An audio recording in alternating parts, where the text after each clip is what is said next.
With the New York Knicks just acquiring Mikal Bridges in a trade with the Brooklyn Nets, they've finally put together their dream Villanova team. And for someone who likes the Knicks, they're my second favorite team. I am very excited to see them this season. Yep, all started in the summer of 2022 when they signed Jalen Brunson. Middle of the season in 23, they acquired Josh Hart. Then the 23 offseason, they pick up DiVincenzo, and now they get Bridges. Gave up a lot to make this happen, but also probably going to be the best Knicks team of our lifetime.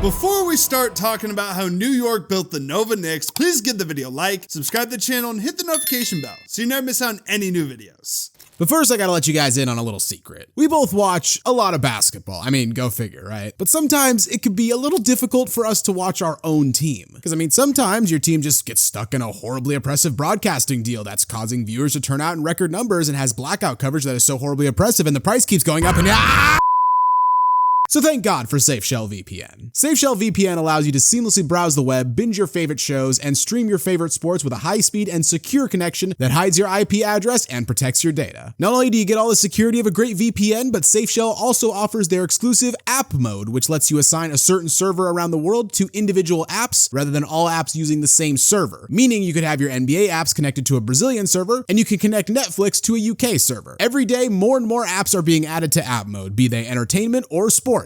Use it to catch Euro 2024, Copa America 2024, or even this summer's Olympic Games. Whether you have Windows, Mac, iOS, Android, or Apple TV, all you have to do is register one account and enjoy cross-platform access to SafeShell VPN on all of your devices. And SafeShell is offering a free trial for every new user, and Apple users like those on iOS or on Mac can enjoy even more benefits. So click the link in the description to get a full month of trial time and come and experience it now.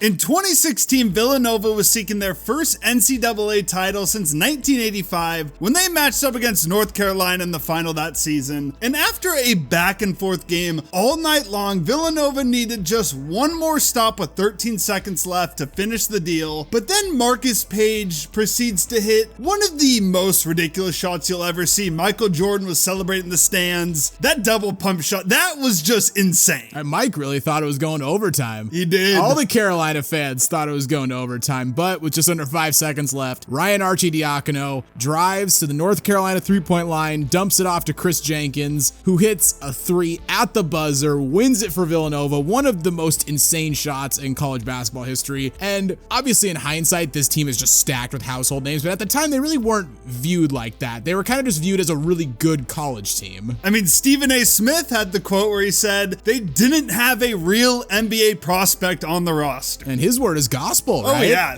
he was spitting with that one for sure. In reality, they actually had 6 NBA players on that roster. 4 of them are still in the NBA today, and they're all now on the New York Knicks. And speaking of the Knicks, as Villanova was winning their title, you know, getting a banner, doing all that, the Knicks were just the exact opposite. They just finished the 2016 season going 32-50. Derek Fisher got fired midway through the season. They brought in Phil Jackson around this time to be president. That didn't work out whatsoever. Melo was past his prime and disgruntled. Really all they had was Porzingis, so just a complete opposite of where Villanova was at the time. Yeah, the next year for Nova, though, they were knocked out in the second round of the 2017 tournament by Wisconsin in a pretty big upset. And after the season, Josh Hart would be the first of that core group of 4 Villanova players to leave for the NBA draft. He was selected 30th overall by the Utah Jazz, who then traded him immediately to the Lakers, along with Thomas Bryant, in exchange for some guy named Tony Bradley. Don't know who that is. Sounds like a Italian mob boss from Chicago in the 40s. Shout out to the Jazz for just that horrendous trade. So Josh Hart was off to the NBA, but Bridges, DiVincenzo, and Brunson all decided to run it back. And for the second time in 3 years, Villanova were champions. Donte DiVincenzo, after not really being a big part of the 2016 team, he was incredible for Villanova this season, especially in the title game where he dropped 31 points, hit 5 threes. Villanova down Michigan 79-62 to win their second title in 3 years. And really, they dominated this entire tournament. Oh yeah, won every single game by double digits. I think it was what, like 26, 23, 12, 12, 16, and 17. Damn. Just complete dominance. I mean, people like to talk about how good UConn's been the past 2 years. Like Villanova in 2018, one of the most dominant tournament runs you'll ever see. Yeah, so Mikal Bridges, Donte DiVincenzo, and Jalen Brunson cap off their historic college career. They all declare for the 2018 draft. Mikal Bridges was seen as a late lottery guy. I mean, clearly you could see how his skill set would translate to the NBA with his defensive ability and his length. DiVincenzo, kind of like a mid to late first round pick, you know, nice shooter, but a little bit undersized. And then speaking of undersized, Jalen Brunson, he had everything. He was a great scorer, was an incredible player in high school, but he was seen as a late first round pick to early second round pick just because of his size. His problem is he's as tall as we are. Yeah, I mean, the dude's just too short. So fast forward to the 2018 draft, Bridges was the first of the three to be taken. He was selected with a 10th overall pick by Philadelphia in what honestly at the time just seemed like the perfect story. For anyone who doesn't know, Bridges grew up in Philadelphia. Villanova is in Pennsylvania. Bridges' mother had worked for the 76ers at the time, and I'm pretty sure at this point he had never lived outside the state of Pennsylvania. So he's going to the 76ers, honestly would be a great fit with them, and immediately they trade him to the Suns. All-time terrible move, especially considering ever since the Sixers lost Jimmy Butler, they have been searching for that like two-way wing to go with Embiid. They finally got it with Paul George, but they had it with Bridges and they let him go. DiVincenzo would be selected 17th overall by the Bucks, you know? Nice fit. You get to play with one of the best young players in the league in Giannis. And then finally, the steal of the draft would be Jalen Brunson going 33rd overall to the Mavericks. So the Mavericks get Luka and Jalen Brunson out of this draft, 30 picks apart. Crazy to think about that. Like, well, I mean, technically, okay, okay, buddy. The Hawks drafted Luka Doncic, actually. Yeah. Like I said, they got both those players. Checking back in on Josh Hart, first season with the Lakers, he averaged 8 points and 4 rebounds a night. Pretty good rookie season for Hart on a young Lakers team. For the 30th pick, that's great value right there. Yeah, that's really good. But everything would change because they were getting LeBron soon. But we'll talk about that later. And for the Knicks, they still sucked. Rock bottom at this point, maybe? Give it time. Give it one more year, but just about. So into the 2018-19 season in Phoenix, Mikal Bridges had a pretty solid rookie season. He averaged about 8 points, 3 boards, 1.5 steals for a Phoenix team that was still dog ass, if we're being honest. They won 19 games, tied for the second worst record in the league, but they were building, and Bridges, he just barely missed out on the all-rookie team. Definitely showed some flashes, though, of that future potential that he had. DiVincenzo, his rookie season was a bit more disappointing. He was known as a shooter at Villanova, shot 40% from 3 in his final season at Villanova, shot just 26% for the Bucks in his first year. On top of that, in March, he had to have an injection into his heel because it was all up, and that would keep him out for the rest of the season. Only played 27 games on the season, but you know, at that point, it was still probably too early to judge him. And then Jalen Brunson actually would have a pretty productive rookie season. It helped him out that JJ Barea and Dennis Smith Jr. had some injuries, so he got some more minutes, and he'd end up averaging 9.3 points tonight and 3.2 assists. Finally checking back in on Josh Hart. He kind of plateaued in his second season. Numbers across the board were kind of the same. I mean, tends to happen your sophomore season sometimes. And on top of that, like, there was just so much turmoil with this team because of the trade rumors for Anthony Davis. And eventually, during that offseason, he'd be sent to the Pelicans in that Anthony Davis trade. Checking back in on the Knicks, like we said, rock bottom. They officially hit rock bottom. Won 17 games, the worst record in the league. And on top of that, they were still holding out hope. Well, I mean, it's a good year to be bad. Zion sweepstakes are here. They were trying to get Zion with the first pick. Then they wanted to sign KD and Kyrie. Miss out on Zion, get the third pick. They take RJ Barrett, who's fine, but he's not Zion, he's not Ja. And then in free agency, Kyrie and KD, they head up to the state of New York, but they go to the Brooklyn Nets. They go up to the same city if you want to count Brooklyn as part of exactly the greater New York City area. I mean, I saw some more delusional Knicks fans who were like, oh, we're going to sign KD and Kyrie and we're going to trade the first pick for Anthony Davis. Brother. Missed on all 3 of them, and their consolation prize was Julius Randle. And I'll never forget, one of the best segments First Take has ever produced was when Max Kellerman presented Stephen A. Smith with a Julius Randle jersey with like duct tape across whoever it was, and it just had in Sharpie and written Randle. And he's like, here you go. And Stephen A. just like throws it at the camera. I mean, it's a decent pickup in hindsight. Given the expectations, it's not. Exactly. It's like ordering filet mignon and they bring you a Big Mac. Right. Like, it's not bad, but it's not what you expected at all. Now on to the 2020 season. Mikal Bridges slightly improved across the board. Of course, this season was most remembered for the Suns going 8-0 in the bubble. Still barely missed the playoffs, but overall, the future was bright for Mikal and the Suns. DiVincenzo, also in his second year of proof, he almost doubled his score and became a key piece for the Bucks rotation. Started 24 games this season for a Bucks team that had the best record in the league, but unfortunately his stats would kind of regress in the playoffs, and the Bucks would go out in the second round of the Heat in the bubble. Brunson in his second year, he saw his stats dip a little bit. Luka obviously was commanding the ball a bunch more. Dirk was gone. He was off into retirement. And later in the season, he was losing a lot of his minutes to the newly acquired Seth Curry. The Mavericks, they would go on to make the playoffs, but Brunson missed the entire rest of the season after tearing his labrum in February. And without Brunson, the Mavericks go down to the Clippers in 6. Josh Hart over in New Orleans had the best season of his career, averaged double figures, grabbed 6.5 rebounds a night, which in hindsight is like really low for him, which is insane. But of course, the Pelicans, as it seems like happens every year, Zion was struggling with injuries, so the Pelicans miss out on the playoffs. And your beloved Knicks were still terrible. RJ Barrett, I guess, had a halfway decent rookie season, but 21 wins is not going to cut it. Yeah, not at all.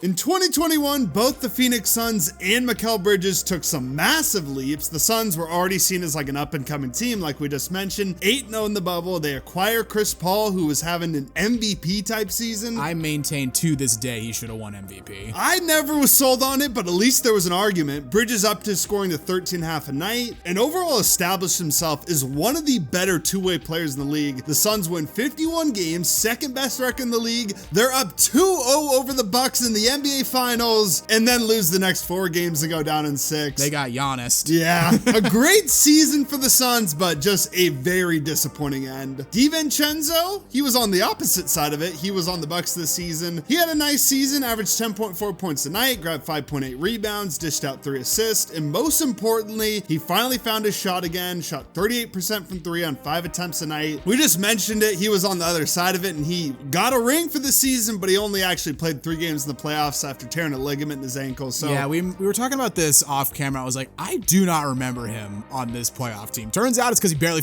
played in their playoff run. Yeah, still got that ring though. He's won in college and the NBA technically. Brunson in his 3rd season, though, he was starting to take that leap. He was still coming off the bench because the Mavericks were like, let's start Josh Richardson instead of him. But hey, finished 4th in 6th Man of the Year voting, up to scoring 12.6 a night on 52% shooting. Was healthy for the playoffs this time, but also wasn't very good. He only averaged 8 points a game on 45% shooting. Mavericks go down to the Clippers once again for the 2nd straight year. But, I mean, like Bridges and DiVincenzo, you could see he's on that upward trajectory. Josh Hart for the Pelicans was coming off the bench, 9 points, 8 boards. In early April, though, he would tear a ligament in his thumb, so that was it for his season. And finally, with your Knicks, first really good season they had since the Melo Amari days, all thanks to Julius Randle just shooting 40% from 3 in a year. I don't know how the fuck he managed it in hindsight. If you look back at this team, it's honestly not that good. It's kind of like Julius Randle was playing out of his mind, like a LeBron Zero Sugar, like Diet LeBron or something. But wasn't he in the 3-point contest this year? I think he actually has been quite a few years. But RJ Barrett was solid, 17.6 a night. But then besides that, you got Nerlens Noel, Reggie Bullock, Derrick Rose past his prime. I really don't get how this team was so good. But the luck quickly ran out in the playoffs because Trey just owned them. He did. Come on. The Trae Young New York rivalry. I don't understand why the Knicks hated him so much, but honestly, it was great. Oh, it was so much fun. I think it was just so long missing the playoffs, your first playoff rivalry. Trae Young's kind of got that guy you kind of hate for some reason. So Trae Young. Yeah, exactly. Either way, it was fun, but disappointing end to that season.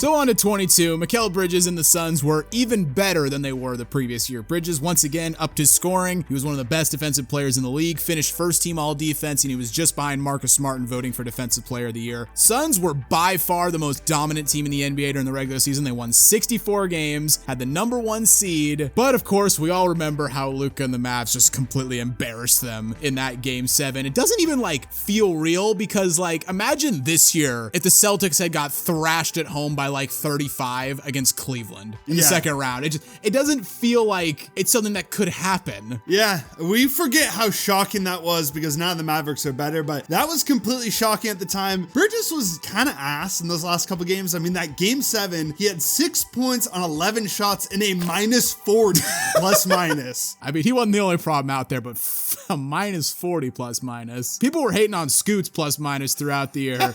-40 in a playoff game? That ain't good. No, very disappointing end to the season for how good they were. Donte DiVincenzo had a tough year. I mean, injuries just killed him. He's still dealing with recovering from that ankle injury, that torn ligament, was ready to come back mid-December, and then that got pushed back due to COVID protocols, finally came back on Christmas Day against the Celtics, only scored 3 points in 15 minutes, played the next 2 games, and then got another ankle injury, and eventually he got shipped to Sacramento on a 4-team deal in February. For the Kings, kind of found himself again, but it was a short stint for the Kings, and I'm sure a lot of people don't even remember he actually played for the Kings.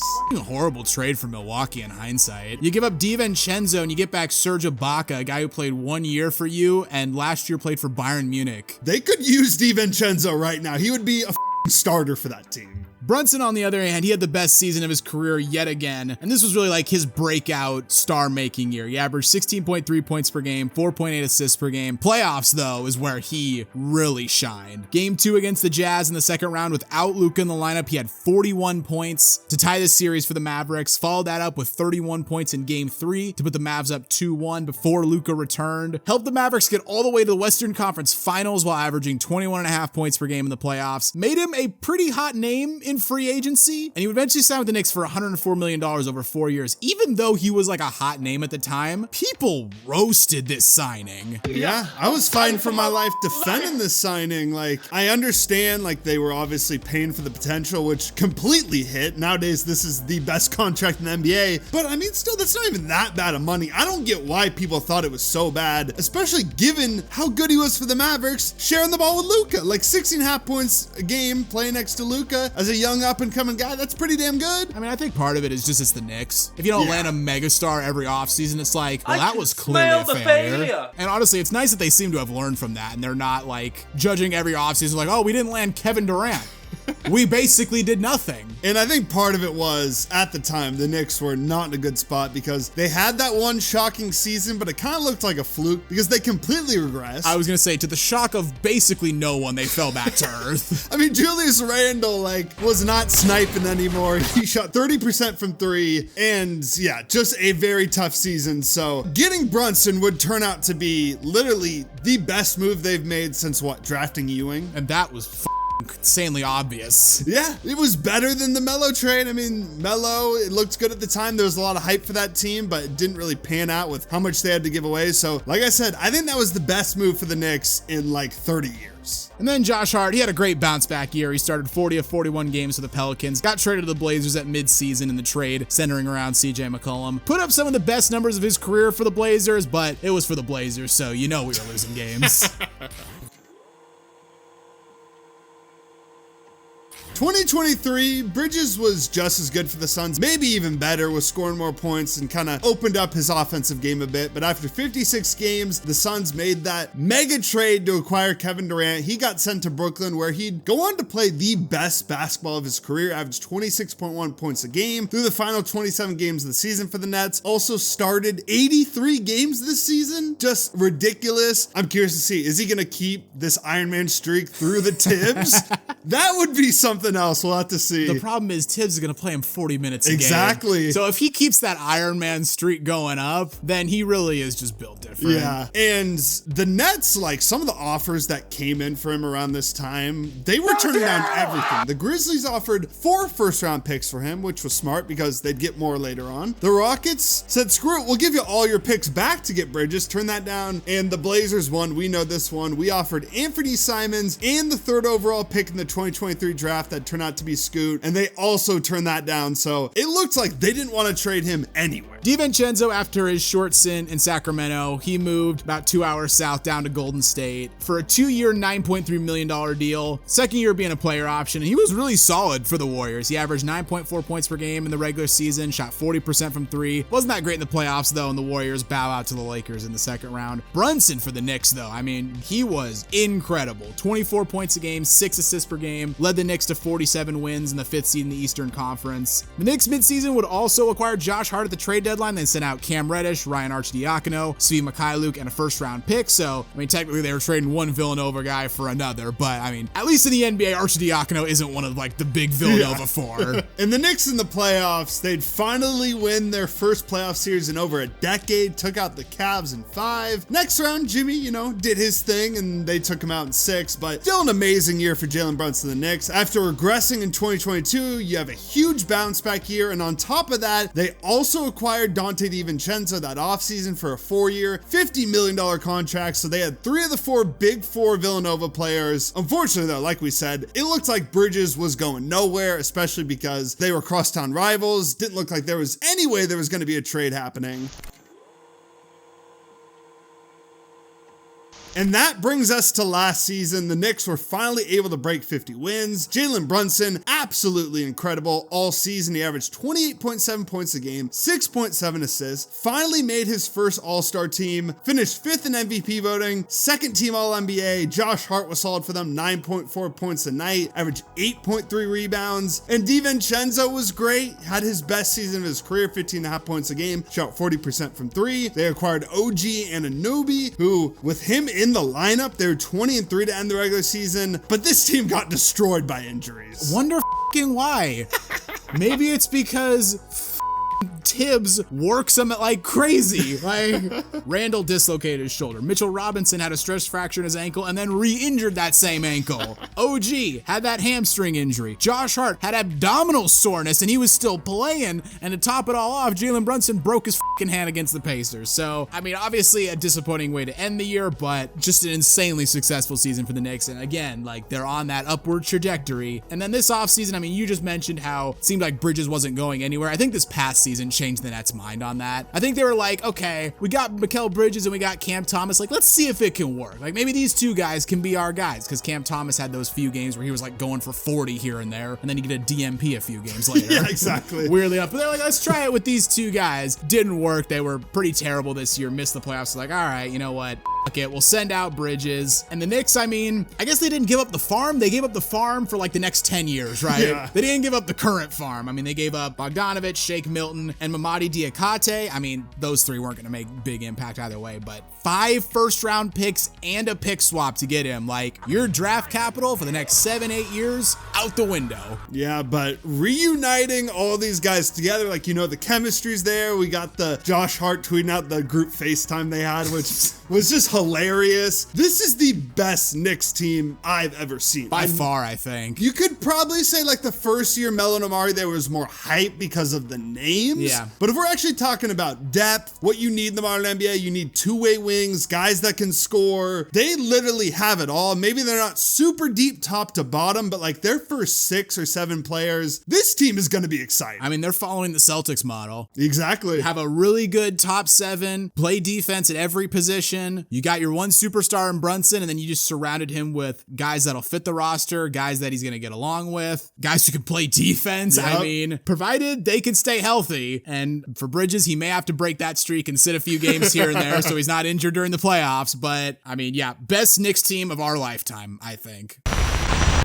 So what do you guys think? Does this Knicks team have a real shot to make the NBA Finals and heck, even win an NBA Finals? Let us know in the comments below. If you enjoyed the video, please consider giving it a like, and hey, while you're here, check out some of our other content as well. And don't forget to subscribe to Synthetic Sports.